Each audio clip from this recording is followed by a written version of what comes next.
Hello बच्चों, पहले lecture में हम परिमेय संख्याओं के बारे में बात कर चुके हैं। परिमेय संख्याओं के अलावा प्राकृत, पूर्ण, पूर्णांक, समवृत्त, असमवृत्त और क्रमनियमितता के बारे में बातें कर चुके हैं।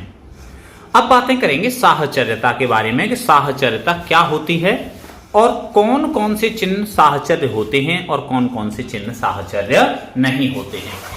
तो सबसे पहले बातें करते हैं साहचर्यता। साहचर्य, देखिए साहचर्य होता क्या है। जैसे कि हमने ये एक कोई संख्या लिख दी 5 + 2 + 3, पहले कोष्टक पीछे की तरफ है। अब इस कोष्टक को उठा के आगे वाले अंकों में लगा दें कि जैसे इसको लिख दें 5 + 2 और लास्ट में लिख दें 3, तो इनके उत्तर में कोई भी परिवर्तन नहीं होना चाहिए। अगर परिवर्तन होता है तो इसका मतलब है साहचर्य नहीं है, और परिवर्तन नहीं होता है तो साहचर्य है। सबसे पहले हम जोड़ में पढ़ते हैं। देखिए सारे के सारे चिन्ह जोड़ के ही हैं, तो दोनों तरफ जोड़ी हैं। तो करके देखिए 5 की जगह 5 + 2 और 3 कितने हो गए 5। ऐसे इसको कर लो 5 और 2 7 और 3 कितने हो गए 7। ये 5 और 5 10 और 7 और 3 भी कितने हो गए 10। तो इसका मतलब है जोड़ में साहचर्यता होती है। इसका मतलब क्या है कि जोड़ में क्या होती है, साहचर्यता होती है। अब घटाम में करके देख लेते हैं क्या घटाम में साहचर्यता होती है। तो घटाम में देखिए इन्हीं की जगह पे हम माइनस का चिन्ह लगा के देख लेते हैं। 5 - 2 - 3। अब की बार इस पीछे वाले अंकों से कोष्टक को आगे वाले अंकों पे लगा देंगे, तो 5 - 2 और -3। देखिए करके देख लेते हैं। 5 की जगह 5, माइनस की जगह -3 में से 2 गया, माइनस का 1 बचा। किसका 1 बचा, माइनस का 1। 5 में से 2 गया तो 3 बचा और माइनस के कितने 3। 5 की जगह 5, माइनस माइनस क्या हो जाता है प्लस, 1 की जगह 1 और 3 में से 3 गया तो क्या बचा 0। 5 और 1 कितने हो गए 6 और इधर 0। तो इसका मतलब है ये बराबर नहीं होते हैं, इनमें अंतर आता है। तो इसका मतलब है घटाम में साहचर्यता नहीं होती है। अब ऐसे ही गुणा में करके देखिए, गुणा के चिन्ह लगा के देखिए इस जगह पे 5 × 2 × 3 और ऐसे इधर लिख दो 5 × 2 और × 3। 5 की जगह 5 × 5 दूना कितने हो गए, वो 3 दूना कितने हो गए 6। ऐसे इधर 5 दूना 10 और × कितने 3। 6 × 30 और उधर भी कितना आ गया 10 × 30। ठीक है, तो इसका मतलब है गुणा में भी साहचर्यता होती है। और भाग में करके देखें हम, भाग का चिन्ह लगा के देख लीजिए 5 भाग इस बड़ी संख्या ले लो कोई 10 भाग 2 और ऐसे इधर कर लो 5 भाग 10 और भाग 2। देखिए 5 भाग 10 में 2 का भाग देंगे 5 बार, ये 10 का देंगे तो 0.5 बार जाएगा यहां पे, और भाग 2 तो यहां पे आ जाएगा 1, लेकिन यहां पे 0.5 के भी अगर आधी करेंगे तो 0.25 आएगा। तो इसका मतलब है ये भी बराबर नहीं होता है, तो भाग में साहचर्यता नहीं होती है। समझ गए होंगे। तो अगर कोई साहचर्यता के बारे में बातें करें कि साहचर्य कब कब होता है, तो जोड़ और गुणा में साहचर्यता होती है, जबकि घटाव और भाग में साहचर्यता नहीं होती है। ठीक है, आगे देख लेते हैं हम शून्य की भूमिका क्या होती है, कौन से चिन्ह में कैसी भूमिका रहती है शून्य की। तो देखिए शून्य की भूमिका अगर हम जोड़ में देखें, किसी भी संख्या में शून्य जोड़ के देखो, शून्य की भूमिका, शून्य की भूमिका देखो जोड़ में करके देख लेते हैं। 1 में 0 जोड़ो तो कोई मतलब नहीं है शून्य का, तो जोड़ और घटाव में कोई मतलब नहीं होता है शून्य का। 1 में से 0 घटाओ तब भी कोई मतलब नहीं निकलता, लेकिन गुणा में शून्य का मतलब निकल जाता है। अगर 1 से गुणा करेंगे 0 का तो 0 बन जाता है, और भाग भी देंगे तो भाग में अनंत बन जाता है। तो शून्य की क्या भूमिका है, जोड़ और घटाव में कोई भूमिका नहीं है। गुणा में शून्य हो कर देता है, किसी भी बड़ी से बड़ी संख्या को क्या कर देगा शून्य, जबकि भाग में क्या कर देता है सभी संख्याओं को अनंत कर देता है। ठीक है, आगे है आपकी 1 की भूमिका। किसकी भूमिका, 1 की भूमिका। 1 की भूमिका, 1 की क्या भूमिका होती है, तो 1 की भूमिका देखिए, अगर जोड़ करें जोड़ में जैसे 5 में 1 जोड़ दें तो कितना हो गया 6, बदल गई संख्या। ऐसे घटा में 5 में से 1 घटा दें 4, यहां पे भी बदल गई। लेकिन गुणा करें 5 से 1 का तो 5, और भाग भी कर दें 1 का 5 से तो क्या आ जाएगा 5 आ जाएगा। तो अगर कोई पूछे कि 1 की भूमिका कब कब होती है तो जोड़ और घटा में तो 1 की भूमिका होती है, जबकि गुणा और भाग में 1 की कोई भूमिका नहीं होती है। ठीक है, आगे देखिए व्युत्कर्म क्या होता है, व्युत्कर्म के बारे में समझेंगे। व्युत्कर्म, व्युत्कर्म क्या चीज है? तो व्युत्कर्म होता है आपका किसी भी संख्या को पलट देते हैं। क्या कर देते हैं? पलट देते हैं, उल्टा कर देते हैं। कैसा कर देते हैं? उल्टा। जैसे 5/7 का व्युत्कर्म क्या हो जाएगा 7/5। अब व्युत्कर्म की क्या भूमिका होती है? तो व्युत्कर्म की देखो, अगर किसी संख्या का व्युत्कर्म लें, जैसे 5/7 का ही व्युत्कर्म ले लिया, 7/5 और इनका गुणा कर दिया, तो व्युत्कर्म का गुणा आपस में करने पर हमेशा क्या आंसर आता है? 1 आंसर आता है। 5 से कट गया 5, 7 से कट गया 7, आंसर क्या आ गया? 1 आ गया। समझ गए होंगे व्युत्कर्म किसको कहते हैं? पलट देते हैं, संख्या को उल्टा कर देते हैं, उसी को क्या बोल देते हैं? व्युत्कर्म। अब देखिए अलग से हम पढ़ते हैं इसमें योज्य प्रतिलोम। क्या पढ़ते हैं? योज्य प्रतिलोम। तो योज्य प्रतिलोम क्या होता है? किसी भी संख्या में कोई ऐसी संख्या जोड़ दें कि उसका अगर जोड़ आ जाए 0 तो उस संख्या को क्या बोलेंगे? योज्य प्रतिलोम।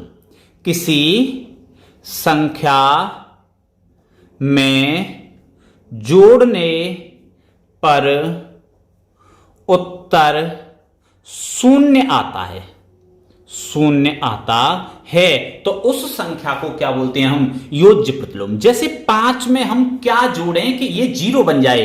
तो देखो 5 में अगर 0 जोड़ेंगे तो 5 ही आएगा, 1 जोड़ेंगे 6 हो जाएगा। लेकिन अगर 5 में -5 जोड़ देंगे तो देखो 5 में से 5 गया तो क्या आ गया? 0 आ गया। इसका मतलब है अगर संख्या धनात्मक है, कैसी संख्या है? धनात्मक, तो उसका उत्तर आएगा हमेशा ऋणात्मक। कैसा उत्तर आएगा? ऋणात्मक। और अगर संख्या ऋणात्मक है तो उसका उत्तर कैसा आएगा? धनात्मक आएगा। ठीक है, अब देखो जैसे मैंने एक संख्या लिख दी -5/-7, इसका योज्य प्रतिलोम क्या होगा?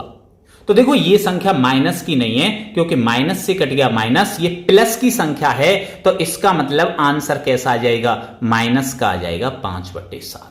अगर यही ऐसे सवाल होता 5/7 और नीचे माइनस है, तो इसका मतलब है पूरी संख्या ही ये माइनस की है, तो इसका उत्तर आ जाएगा 5/7 प्लस का। ठीक है, तो योज्य प्रतिलोम समझ गए होंगे। अब पढ़ लेते हैं गुणात्मक प्रतिलोम। दूसरी चीज है गुणात्मक प्रतिलोम। ऐसे सवाल आ जाते हैं आवासादा के रूप में, गुणात्मक प्रतिलोम। अब ये गुणात्मक प्रतिलोम क्या होता है? ऐसी संख्या जिसका गुणा करने पर, जिसका क्या करने पर? गुणा करने पर, जिसका गुणा करने पर उत्तर हमेशा क्या आता है? 1 आता है। योज्य प्रतिलोम में क्या आ रहा था? 0। गुणात्मक प्रतिलोम में क्या आ रहा है? 1। जैसे मैंने कोई संख्या ले ली 25, तो 25 से हमें गुणा करना है। पहली बात तो किस संख्या का गुणा करें? जैसे तुम सोच रहे होंगे मन में 1 का गुणा कर दें तो 25 से 25, 0 का कर दें तो पूरा 0, लेकिन हमें आंसर क्या लेके आना है? 1। तो इसका मतलब है इसके व्युत्कर्म का गुणा करना पड़ेगा। अभी व्युत्कर्म सिखाए थे, तो 1/25 का गुणा कर दो, 25 से कट गया 25, तो आंसर क्या आ गया? 1। जैसे कोई भी संख्या ले लो, हमने ले ली 10/37, तो इसका गुणा करना पड़ेगा 37/10 से। 10 से कट गया 10, 37 से कट गया 37, आंसर क्या आ गया? 1 आ गया। तो गुणात्मक प्रतिलोम हमेशा क्या होता है? उल्टा। और योज्य प्रतिलोम क्या होता है? धनात्मक है तो ऋणात्मक, ऋणात्मक है तो कैसा आता है? धनात्मक आता है। ठीक है, अगला है आपका परिमेय संख्याओं के लिए गुणन की योग पर वितरकता। गुणा की योग पर वितरकता। गुणा की योग पर वितरकता ये क्या चीज है? जैसे हमने कोई सवाल लिखा 5 × 2 + 3, तो इसका वितरण कैसे करेंगे कि 5 का गुणा पहले 2 से कर लो और फिर ये प्लस का चिन्ह है तो प्लस, माइनस का है तो माइनस, यहां पे केवल योग पढ़ रहे हैं तो 5 का गुणा अब 3 से कर लो, 5 दूना 10 और 5 तिया 15, जोड़िए कितना आ गया 25। इधर भी करके देख लेते हैं, 5 इंटू पहले कोष्टक को हल करते हैं तो ये 5 पचम 25। ठीक है, समझ गए होंगे। आगे देखिए, आगे ये देखिए कुछ योज्य प्रतिलोम है। तो इसके बाद में योज्य प्रतिलोम तो मैंने अभी बताया था, ये माइनस का 7/19 है तो प्लस का हो जाएगा, ये प्लस का है तो किसका आंसर आ जाएगा, ये माइनस का है। ऐसे सवाल भी आगे पढ़ेंगे। अब शुरू करते हैं हम प्रश्नावली 1.1 का पहला सवाल। ठीक है,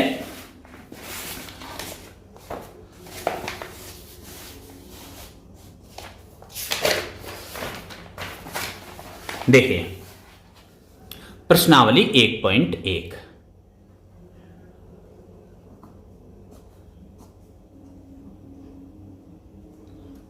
सवाल है आपका, पहला सवाल है, उचित गुणधर्मों का उपयोग करते हुए मान ज्ञात करिए। सबसे पहले तो आप देखिए, माइनस का 2/3 इंटू 3/5 प्लस 5/2 माइनस का है 3/5 और इंटू लिख रहा है 1/6।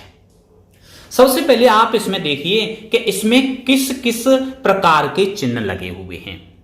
तो हम पहले से ही जानते हैं इस बात को कि सबसे पहले अपन भाग का चिन्ह हल करते हैं, फिर गुणा का चिन्ह हल करते हैं, फिर माइनस और प्लस करते हैं। ठीक है, माइनस प्लस में से तो किसी को भी पहले कर लो जो आपको उचित लगे, लेकिन इन दोनों में से सबसे पहले कौन सा चिन्ह हल करना होता है हमें, भाग। अगर आप आगे की कक्षाओं में पढ़ेंगे तो इनसे भी ज्यादा कुछ चिन्ह होते हैं, कोष्टक हो, का चिन्ह हो और मझला कोष्टक, छोटा कोष्टक, टाइटल लग रहा हो, ऐसे चिन्हों को इनसे भी पहले करेंगे।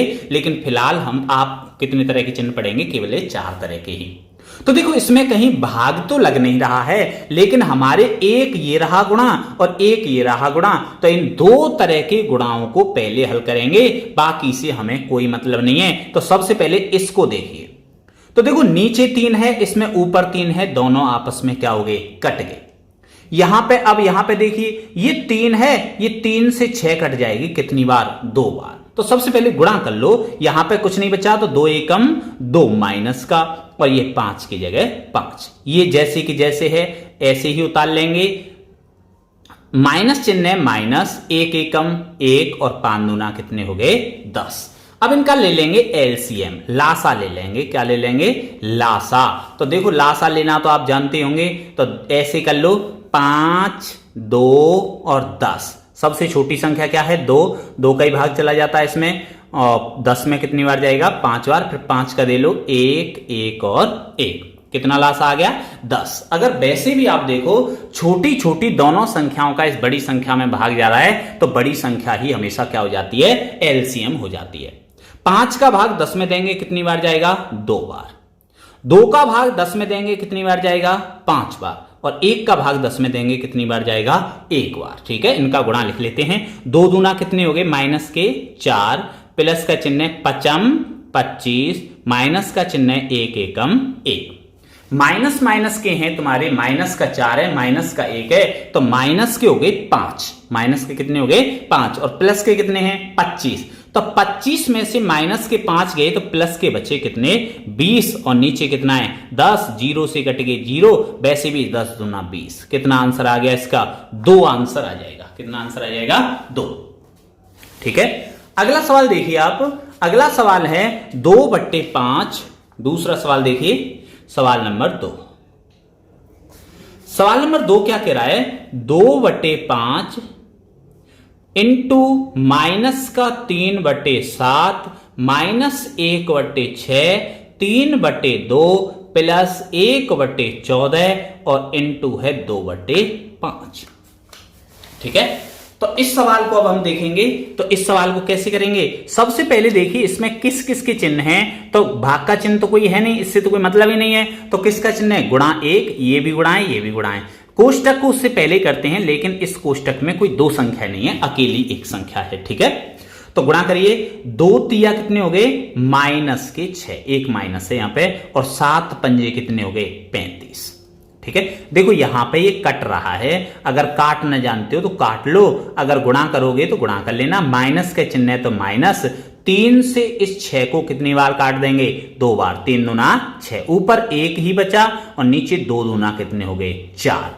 यहां पे भी ये कट रहा है, 2 सत्ते 14, तो ऊपर बचा 1 और नीचे बचा 7 पत 35। ठीक है, अब इसका क्या ले लेंगे? एलसीएम ले लेंगे। देखो 4 का भाग 35 में जाता नहीं है, तो इसका जो एलसीएम आएगा वो 4 और 35 का गुणा आएगा। ठीक है, तो 4 पंजे 20, अगर करके देखना चाहते हो तो कर भी लो, कोई दिक्कत नहीं है। 4 पंजे 20 हासिल 2, 4 तिया 12, 13 14, 140 आंसर आ गया इस पे एलसीएम। 35 का भाग देंगे तो 4 बार जाएगा, और 4 का भाग देंगे तो 35 बार जाएगा, सीधी सी बात है। और 35 का भाग देंगे कितनी बार जाएगा? 4 बार जाएगा। 6 चौका 24, माइनस 35 एकम 35 और प्लस का 4 एकम 4। ठीक है, देखो ये 4 प्लस का है, 24 माइनस का है, तो माइनस के 20 बचे। 20 में अगर वैसे भी अगर माइनस माइनस को जोड़ लो फिर घटा देना, 5 और 4 9, और ये 2 और 3 5, माइनस के 59 हो गए, प्लस के हो गए 4 और नीचे 140 है। ठीक है, इसको घटाओ, ये बचे आपके 55, माइनस के 55 और बट्टे 140। काटना चाहो तो इसको काट लो, थोड़ा छोटा कर लेते हैं, तो इसमें 5 का भाग चला जाएगा। 11 पंजे 55, 5 का इसमें दे दो, 5 दूना 10 और बचे कितने? 4 पनट्ठे 40। तो कितना आंसर आ गया? 11 बट्टे 28। ओके, तो समझ गए होंगे इसको। अगला सवाल देखिए, योज्य प्रतिलोम निकालिए। क्या निकालिए? योज्य प्रतिलोम। प्रश्न नंबर 2। प्रश्न 2 अभी सिखाया है योज्य प्रतिलोम, तो आप सीधे कर ही लेंगे इसको। तो पहला ही सवाल है इसमें, 2/8 इसका योज्य प्रतिलोम, प्लस का है तो माइनस का आंसर हो जाएगा, माइनस का 2/8।